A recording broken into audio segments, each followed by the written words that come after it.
ቅዱስ ፍምሳት ክፍል 7 ደራሲ አሚር ሰይድ ተራኪ ኢልሃም ፈሪድ።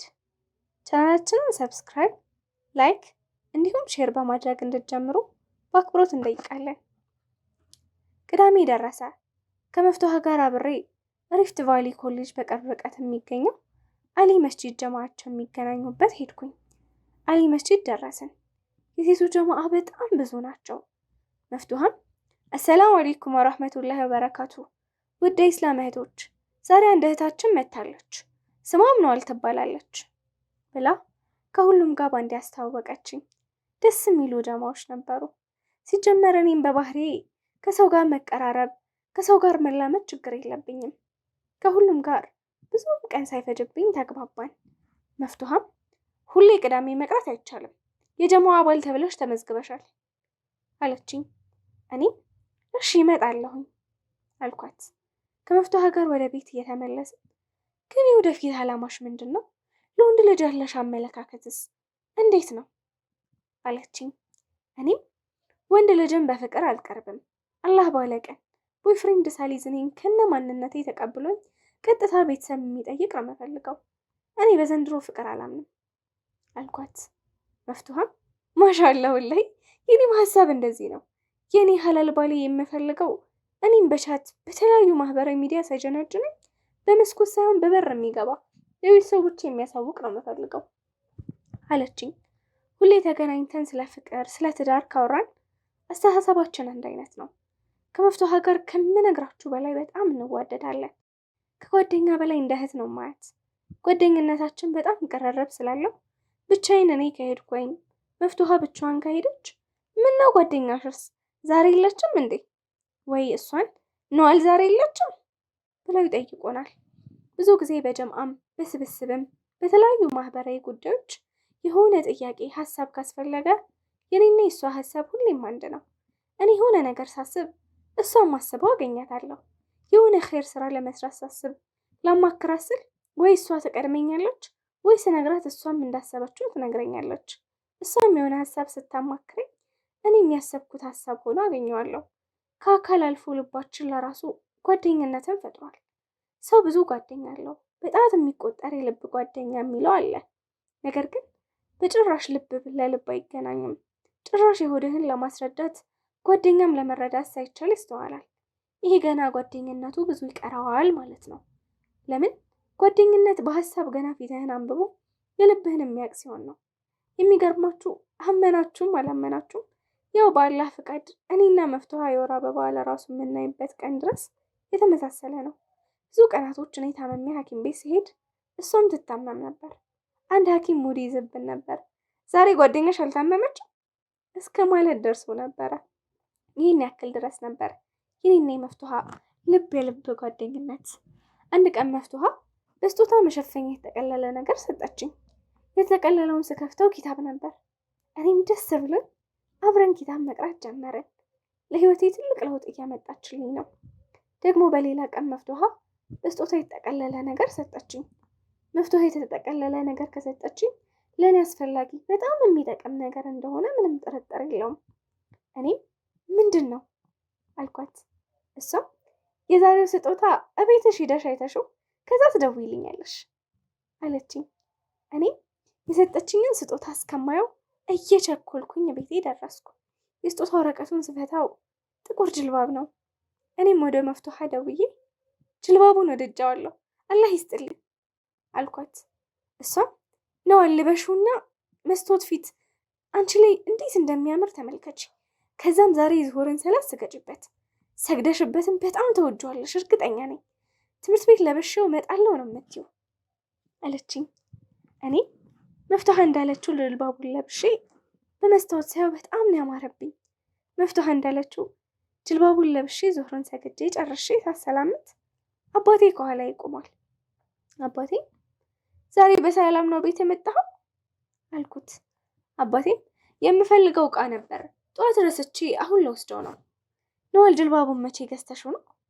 ነዋልዬ የኔ ልጅ ወላሂ እንደዚህ አምሮብሽ አይቼሽ አላቅም። ወደ ቤት ስገባ ጅልባብ ለብሰሽ ስትሰግጂ እንዴት ደስ እንዳለኝ ከምነግርሽ በላይ ነው። ደስታዬን መቆጣጠር አቅቶኝ የደስታ እንባ ያነባሁት። ነው አላምሮብሻል፣ አታውልቂው አለኝ።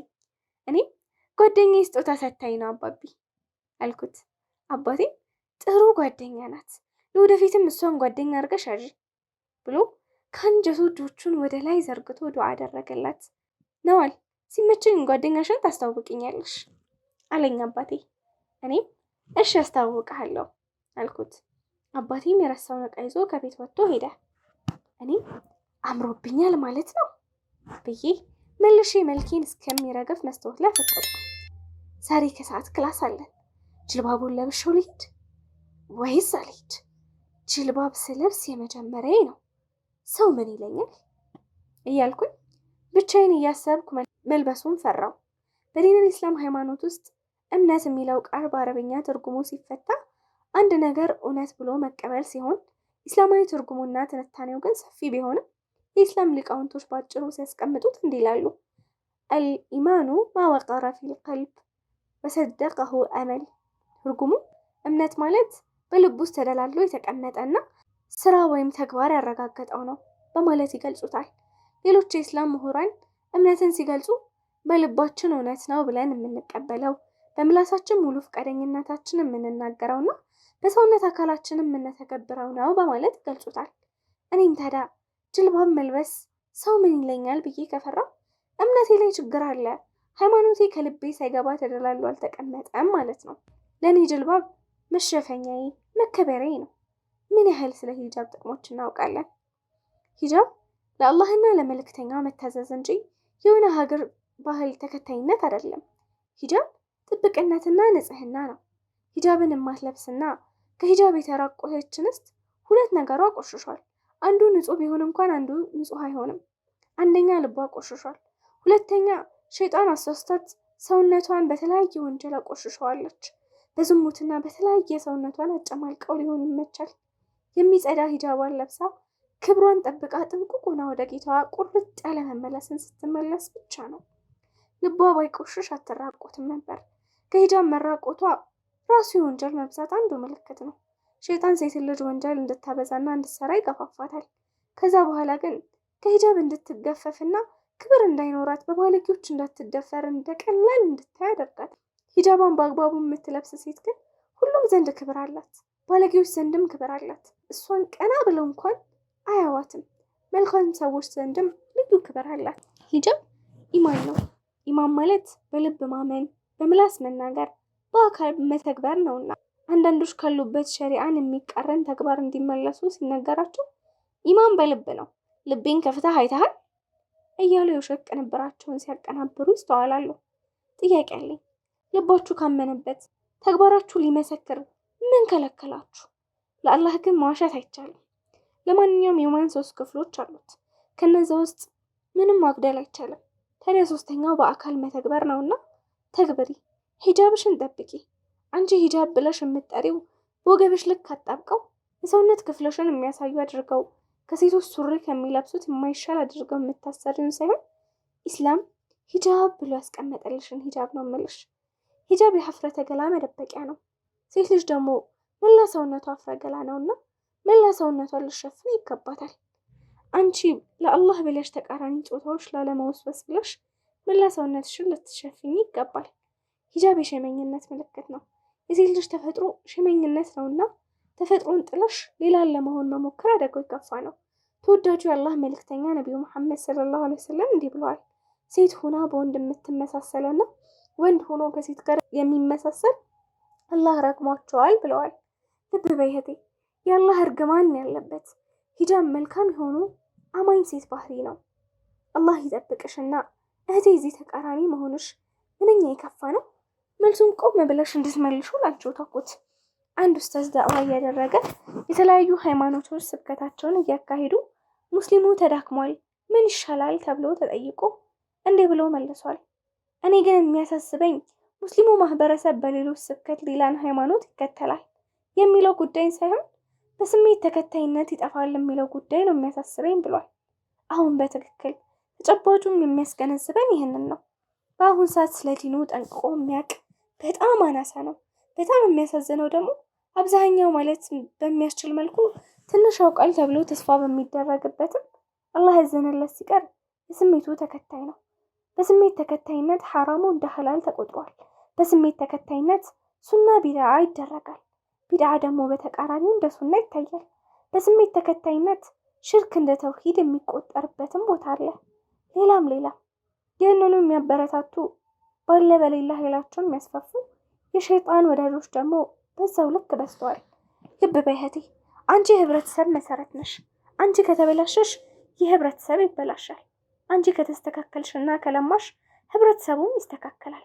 አንቺን ለማጥመምና ከተፈጥሮሽ ለማውጣት ሂጃብን ለማላቀቅ ከአላህና ከመልእክተኛው ተከታይነት አስወጥተው የሸይጣንን የስሜትሽ ተከታይ ሆነሽ የጀሃነም ገደል ገብተሽ ህብረተሰቡንም ወደ ጀሃነም ገደብ እንድታስገቢ ሸይጣንና የሸይጣን ወዳጆች የሚያደርጉትን ጥረት አውቅሽ ለእነሱ ዓላማ የሚመቻቸውን አካሄድ እርግፍ አድርገሽ ትተሽ ወደ አላህ ተመለሽ።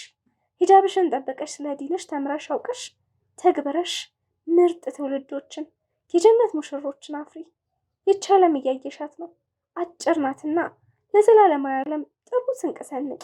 እኔም ጅልባቡን ልልበስ አልልበስ እያልኩ ለብቻዬ ሳመነታ ውሳኔ ሲምታታብኝ ለመፍትሄ ደውዬ ጅልባቡን ለብሼ ልመጣ ነበር። የሰው ዓይን ማየትና ሰው ምን ይለኛል ብዬ ግን ፈራው። ምን ይሻለኛል አልኳት። መፍትሃም ነዋልዬ፣ አንቺ የምትፈሪው አላህን ከሆነ ጅልባቡን እንደለበሹ ሳታወልቂው ነይ። አንቺንም እኔንም እነሱንም የፈጠረንን አላህን ብቻ ፍሪ። አላህን ካልፈራሽ ማንን ትፈሪያለሽ? ግን ሰው ከሆነ የምትፈሪው ቀይረሽው ትመጫለሽ ማለት ነው። ለሰው በጭራሽ እንዳትጨነቂ፣ ማንንም እንዳትፈሪ፣ ጅልባቡን ሳታወልቂው ለብሰሽ ነይ አለችኝ። የመፍትዋ ንግግር ልቤ ውስጥ ገባ። ሰው ምን ይለኛል የሚል ፍርሃትን አስወግጄ ወኔ የፈጠረብኝ። ማንንም ሳልፈራም ደግሞ ለዘንድሮ ሰው ብዬ ጅልባቡን እንደለበስኩኝ ከቤቴ ወደ ሪፍት ቫሊ ኮሌጅ መሄድ ጀመርኩ። ግን እየሄድኩኝ የመጀመሪያ ስለሆነ እየተንቀጠቀጥኩ እየፈራው ነው። ሰው ሁሉ በመንገድ ሴት ሲያይ ምን ሆና ነው የሚለኝ ይመስለኛል። በጣም ነበር የሚያስፈራው። እንደምንም ብዬ ኮሌጁ ጋር ደረስኩ። ትምህርት ቤት ያሉ ተማሪዎች ሁሉም እየተጠቋቁሙ እኔን ነው የሚያዩት። በጣም ነው የገረማቸው። ያልጠበቁት ታምር ነው የሆነባቸው። ከትምህርት ቤታችን ቁጥር 1 በፋሽን ልብስ ዘናጭ የተባልኩ ተማሪ ዛሬ ጅልባብ ለብሼ ከች ስል ሁሉም ገርሞት መልኬ እስከሚገፍ ተመለከቱኝ። ግን እኔን ደፍሮ ለመናገር የሞከረ የለም። ዝም አሉኝ። መፍትሃ ከሩቅ አየችኝ። ፊቷ በደስታ የሚያበራ ይመስላል። ከተቀመጠችበት ቁማ ተጠበቀችኝ። እሷ ጋር ስደርስ ነዋልዬ፣ ወላሂ ለአላህ ብዬ እወድሻለሁ፣ ዛሬ ደግሞ በጣም አስደሰችኝ ብላ በደስታ ቅፍ አድርጋ ሳመችኝ። ደስታዋን የምገልጽበት ቃላት አጠራት። የደስታ እንባ እያነባች በለበሰችው ክሪም እንባይን ትጠርግና አይኔን ታይኛለች። መልሳ አቅፋ ውስጥ ታስገባኝና ትስመኛለች። ነዋልዬ አኮራሽኝ፣ ወላሂ እንዴት እንዳስደሰትሽኝ። አላህ ሁሌ የሚያስደስትሽ ነዋልዬ፣ ወላሂ እንዴት እንዳማረብሽ ልነግርሽ አልችልም። ደስታዬን አንድ ቀን ብቻ እንዳታረጊው፣ ነገም ለብሰሽ እንድትመጪ፣ አንድ ቀን ብቻ ለብሰሽ እንዳታወልቂው አለችኝ። እኔም እሺ መፍትሃ ኢንሻአላህ ለብሳለሁ አልኳት። ክላስ ገብተን ተምረን ወደ ቤታችን ተለያየን። እድሜ ለሰጠው ሰው ወደ ሞት እየተጓዘን ቢሆን ከቀናችን አንድ ቀን ለመቀነስ መንጋቱ አይቀርም። ያው ዛሬም ነጋ። እንደ ትላንቱ ጅልባቤን ለብሼ ወደ ኮሌጅ አመራው። እዛም እንደደረስኩ የትምህርት ቤት ልጆች እንደ ትላንትናው ለመናገር አልፈሩም። የብዙ ሰው አስተያየት ተቀበልኩ። የሚገርማችሁ ክርስቲያን የሆኑ የእኛ ክላስ ልጆችም ትምህርት ቤት የምግባባቸውም የማልግባባቸውም ነዋል ይህ አለባበስ አምሮብሻል፣ አታውልቂው፣ ትላንት ለብሰሽው ስናይ ለአንድ ቀን ብቻ የለበሽው መስሎን ነበር፣ የሁሌም ልብስሽ ብታደርግ ያምርብሻል አሉኝ። ብዙዎቹ ክርስቲያን የክላስ ልጆችም ነዋል አንቺ ቀይ ስለሆንሽ ጥቁር ጅልባብ ከሁሉም ሴቶች አንቺ ላይ አምሮብሻል አሉኝ። አስተያየት ከሰጡኝ ሁሉም ክርስቲያኖች 100% እንዳማረብኝ አታውልቂው፣ አምሮብሻል ብለው መሰከሩልኝ። እውነታቸውን አልተሳሳቱም። መልኬ በጣም ቀይ ነኝ። ጥቁር ጅልባብ ሲጨመርበት ምንም የማይሳነው ጀሊሉ አምጥቶ ውበቱን ደፋብኝ። ብሩክታይትም ደስ ብሏት ማርያምን አምሮብሻል እንዳታውልቂው አለችኝ። አንዳንድ ሙስሊም እህቶቼም ማሻአላህ አሉኝ። በጣም ደስታ ተሰማኝ። ደግሞ በተዘዋዋሪው ሙስሊም ሆነው ፋሽን ተከታይ ሴቶች ደግሞ ምን ሆነሽ ጅልባብ ለበሽ? አንቺ ገና ነሽ፣ ወጣት ነሽ፣ እንደ በፊቱ ብዘንጪ ነው የሚያምርብሽ እያሉ በለበስኩት ጅልባብ አንቋሸሹኝ። ወላሂ ላዚም በጣም ተዓጀብኩ። ሙስሊሞቹ ከሰጡኝ አስተያየት 35ቱ መልበሴን የተቃወሙ ናቸው። ይህ ሁሉ የሚያመለክተው ዲነል ኢስላም ላይ ገና ለመሰራቱ ነው። ሙስሊም ናቸው እንጂ ኢስላም ሃይማኖት ምን እንደሆነ ገና የሚቀረው ማህበረሰባችን ነው ያለው። አሁን ላይ በእንዲህ ያሉ የሃይማኖት ተከታዮች ተተብትቦ ዲነል ኢስላምን የምናሰድበው። ዲነል ኢስላም መመዘን ያለበት በሃይማኖቱ ውበት ለሰው ልጅ ፍትህ እንደሆነ እንጂ በዲነል ኢስላም አንዳንድ ተከታዮች ኢስላምን ቢፈተሽ አንድም ሰው ወደ ኢስላም ባልገባ ነበር። ግን ምን ይደረጋል? ዲነል ኢስላም ባንተም ባንቺም በሱም በሷም በነሱም በነዛም የሚመዘን አይደለም፣ ሀቅ በያዙ ደጋግ አቢድ ሳሌህ በሆኑ ባሪያዎች እንጂ። ክርስቲያኖች በመንገድ የሚያገኙት አድንቀውኝ፣ ሙስሊሞቹ እንደዚህ ሲያንቋሽሹኝ በእኔ ሳይሆን ሙስሊም ሆነው እንደዚህ በማሰባቸው አፈርኩኝ። የቱርክ የቻይና የዱባይ ፋሽን ተብዬ ልብስ መልበስ ትቼ ጅልባብ ብቻ መልበስ ጀመርኩ። ልብስም ከገዛው የምገዛው የተለያዩ ጅልባቦች በተለያዩ ከለሮች እና የጅልባብ ማላበሻ ክሪም ብቻ ሆነ። አንድ ቀን እኔና ብርክቲ አንድ ላይ ቁመን አንድ ወንድ ክርስቲያን የክፍላችን ልጅ እኔና ብርክቲን መጥቶ ሰላም አለን። ወንድ ልጅ ጋር መጨባበጥ ሀራም እንደሆነ አውቃለሁ፣ ግን እሱን እንዳይደብረው ብዬ ነበር ሰላም ያልኩት። ብርክቲ እንዴት ወንድ ሰላም ትያለሽ? መፍትሃ የአጅነቢ እጅ የጨበጠ ጀሀነም እሳት እንደጨበጠ ነው ስትል ሰምቻለሁ። እንዴት ትጨብሻለሽ? ደግሞ ካሁን በኋላ ጅልባብ ለብሰሻል፣ ወንድ ልጅ መጨበጥም አቁሚ አለችኝ ክርስቲያን ጓደኛዬ ብርክቲ። እኔም እሺ ልክ ነሽ ብርክቲ አልኳት። በጣም አፈርኩኝ። ብርክቲ ክርስቲያን ሆና ስለ እስልምና አውቃ እኔ እንዴት እያወቅኩ መተግበር አቃተኝ? እንዴት አጅነቢ መጨበጥ ሀራም መሆኑን እያወቅኩ እንዴት ሰላም ላለሁ? ካሁን በኋላ ወንድ ልጅ ማንም ይሁን ማንም ሰላም ላለን ለራሴ ቃል ገባሁ። መፍትሃ ከትምህርት ሰዓት ውጪ መርከዝ ገብተሽ ተማሪ አለችኝ። እኔም መርሐባ በማለት ድሪን ሰፈር የሚገኘው አባ ጅፋር መርከዝ ተመዘገብኩ። ቁርአኔን ሙራጃዓ ማድረግ ጀመርኩ። ብዙ ብልስ ሳልቆይ ጨረስኩ። ኪታብ መቅራትም ጀመርኩኝ። ከኡሱል ጀመርኩ፣ ቡሉጉል መራም፣ ሌላ ኪታቦች እዛው ቀራሁኝ። ሰዓት እያመቻቸው ሌላ ቦታ ሪያዱ ሳሊሒን መቅራት ጀመርኩ። እኛ ሰፈር ያለው አጂፕ መስጂድ ሰዓት እያመቻቸው ቁርአን ተፍሲር መቅራት ተያይዤዋለሁ። የመፍትሃ ግፊት ለእኔ ህይወት መስመር ያስኩበት ኪታብ የቀራሁበት ዲነል ኢስላምን ያወቅኩበት ነው። መፍትሃ ለእኔ ሁሉ ነገሬ ናት። የታሉ ለአላህ ብለው የተዋደዱ መፍትሃ አላህ የሰጠኝ ለሂዳያ ሰበብ የሆነችኝ የጨለመውን ህይወቴን መብራት ያበራችልኝ ናት። ባልደረባህን ጓደኛህን ምረጥ። ተወዳጁ ነቢያችን መሐመድ ሰለላሁ ዐለይሂ ወሰለም በሐዲሳቸው እንዲህ ይላሉ፣ ሰውየው ሃይማኖቱ በጓደኛው ላይ ነው። አንደኛችሁ ባልደረባ አድርጎ ወደ ያዘው ሰውዬ ይመልከት። አላህ ይዘንላቸውና ኢብኑ ሰይሚን እንዲህ ይላሉ፣ የኸይር ባልተቤቶች የሆኑ ሰዎች ጓደኛ አድርገህ በመያዝ ጓጓ፣ ትኩረት አድርግ። መልካም ጓደኞች በጠመምክ ጊዜ ይመሩሃል፣ በተሳሳትክ ጊዜ ይቀኑሃል፣ አላህን በረሳህ ጊዜ ያስታውሱካል፣ ጃሂል በሆንክ ጊዜ ያስተምሩሃል ብለዋል። መፍትሃ አሊ መስጂድ የሚገኘው የሴቶች ጀማ ላይ አሚር ስለሆነች እኔ በተለያየ ነገር እንድሳተፍ አደረገችኝ። በሳምንት ቅዳሜ የኛ የሴቶች ጀማ ዝግጅት አለን እና እሳተፋለሁ። ሁሌም መፍትሃ አንቺ ተሰጥኦ ታለንት አለሽ ትለኛለች። መፍትሃ ግጥም ትጽፍና እኔ ነኝ የማቀርበው። ለነባነብ ለራሱ እንደኔ የሚሆን የለም። እናም በመሀል ቀልድም ሲያስፈልግ እኔ ነበርኩ ፈታ ማደርጋቸው። በሂደት እኔ የተለያዩ ግጥሞችን፣ ታሪኮችን ጽፌ ለእሷ አነብላታለሁ። እሷም ይሄ ጀማ ላይ መቅረብ አለበት እያለች የተለያዩ እስላማዊ ይዘት ያላቸውን ዝግጅቶች አቅራቢ ሆንኩኝ። ድፍረቴን ተሰጥኦዬን አይተው ዝግጅት ሲኖር የጀማው መድረክ መሪ አስተዋቂን የሆንኩኝ። ፕሮግራም ያላቸው እና የሚያቀርቡት ነገር ይመጥናል አይመጥንም እያልኩኝ እኔው ገመግማለሁ። ዝግጅት ሲኖር ሀሳባቸውን ሁሉም ለኔ ትተዋል። እኔም በዚሁ መድረክ መምራት ማንንም አልፈራም።